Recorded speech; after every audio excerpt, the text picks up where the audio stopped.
And again, I've spoken about the skills development. Companies have to comply with the skills development, whether it's internally or externally. And this again can be used. Develop your supply chain. If you have Black suppliers within your supply chain, or just doesn't even have, well, we are talking about BE, so it has to be Black suppliers, but you can spend on them by upskilling them, put them on courses that would assist them in growing and developing their business.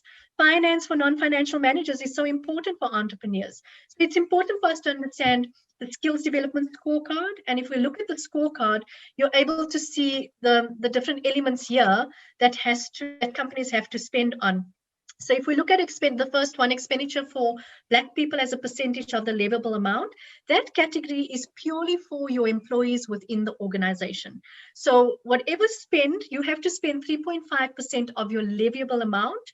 I'm not going to go into the technical calculations of all of that, but you would get 6 points by ensuring that 3.5% of your leviable amount is spent on your own internal Black staff. Bursaries, so this is bursaries. Just quickly, what is the leviable amount?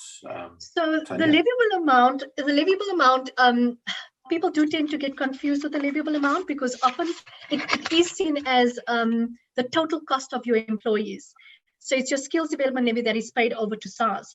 But when you're looking at the payroll, there's a lot of other things that are calculated in that. So the actual calculation is your total employee cost, which is the SDL, times 100. So you get to that amount. And again, this type of technical calculation, your BEE consultant helps you to derive what exactly is that spend.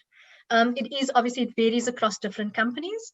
So the second one, which is the bursaries, government brought this in play in December 2019, where they brought this particular element in, and it was to address the fees must fall issue.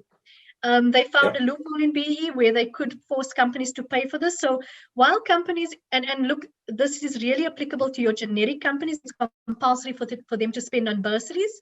And it is for, it can be for employees within the organization, but for generic companies which have a turnover more than 50 million, they have to spend on learners who are studying at institutions. And there's strict criteria in terms of the evidence you produce to show that you have funded learners at universities.